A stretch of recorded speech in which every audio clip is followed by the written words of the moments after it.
Hi, today I'm going to show you how I made this Thai green chicken curry. It's Slimming World friendly. What you're looking at here is quite a very large portion, probably, well, it's actually around 5 Syns. So I'll go through the ingredients. So the ingredients for this, I've got these 3 peppers, red, yellow and green, that I'm going to use up because I just want to get them used. I've got some shallots because they're sweeter, I think, than onions. I've got some spring onions that give it a real freshness, put those in at the end. A red onion, again sweeter, slightly sweeter than a white. Ginger, you don't have to have ginger, but I've got ginger, and I've got some lemongrass. Some lime, if you can get it. Actually, there are lime leaves, which are more authentic, and these come in dried or frozen. You can get them from a Chinese or Thai supermarket. I'm going to make, obviously, chicken green curry, so I've got some chicken breasts. A really important ingredient is green curry paste. Saves you a lot of hassle. It's about 1 Syn a tablespoon. I've measured that out down here. So I've got 4 tablespoons. I like it very hot.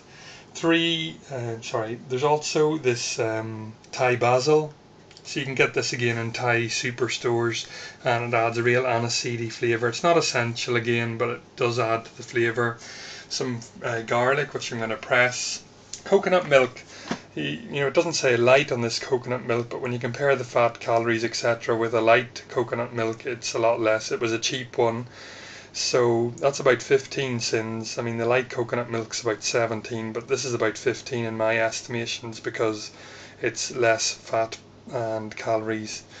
You can also, if you really like coconut, you can get some more coconut essence.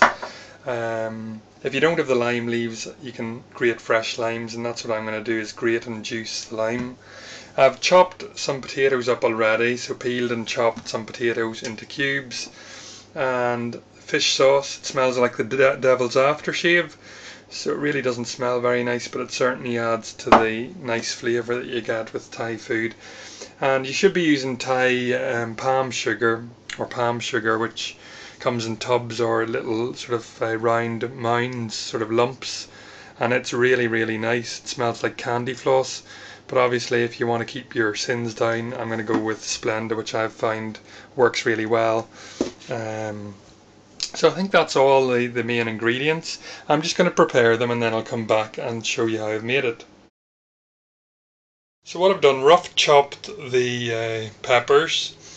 I've chopped the shallots. I had some spring onions that were going a bit wilted, so I just chopped the bases of those up as well, but you don't need that. I've grated the lime. I've got some garlic, maybe 3 or 4 cloves of garlic that I've pressed. I've got some lemongrass, which was in a little pot. There's 1% sunflower oil, so it shouldn't be too bad. And some fresh ginger. Again, I've put it through the garlic. I've chopped it up, put it through the garlic press, probably about the size of sort of half of your little finger's worth there. I've got the chicken. Actually, the first job I did was cut the chicken into bite-sized pieces and then marinate it in the fish sauce that I talked about, and that just helps with the flavour. I've chopped 3 potatoes up, and that's the potatoes chopped into bits. Again, it helps thicken it and it bulks it out. I've got some spring onions, which I'm going to put on at the very end. So the spring onions are there. And then I've got some of the red onion just roughly chopped into bigger pieces.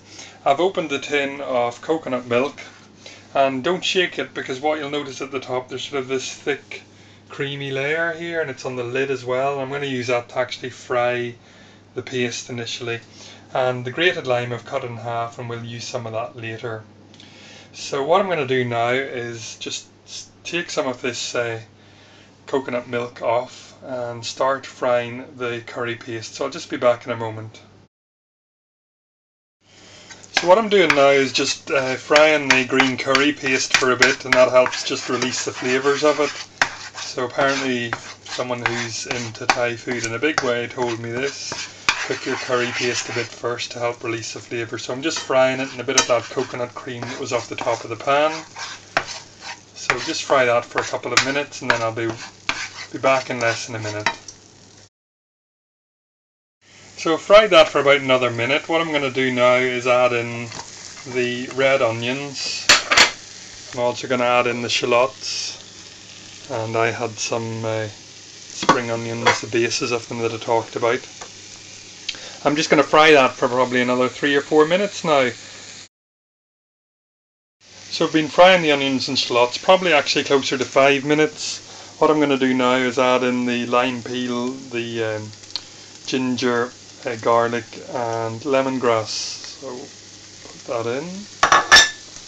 And again then fry that for another 2 minutes, 2 or 3 minutes.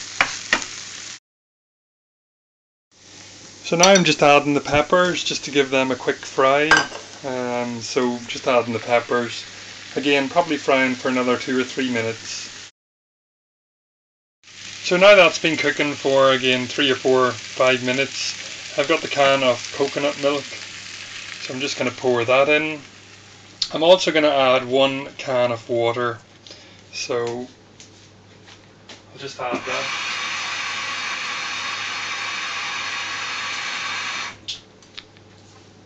So 1 can of coconut milk and a can of water. I'm also going to add in the potatoes, which I've drained, which I just had soaking, the bite-sized pieces of potato. So I'm really going to start to let this come up to the boil.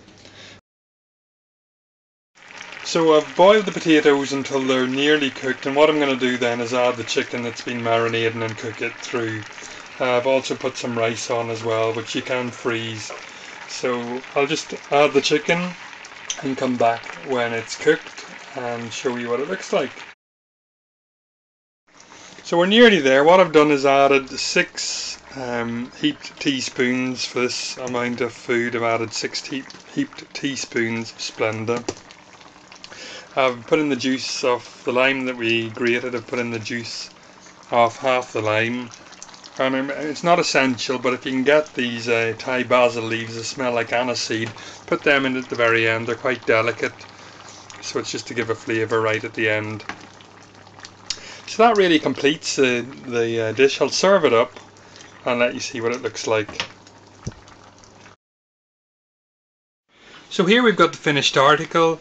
I've put the curry in a dish and added some chopped spring onions just to give it some crunchy and some freshness, and serve it with rice. And I hope you enjoy.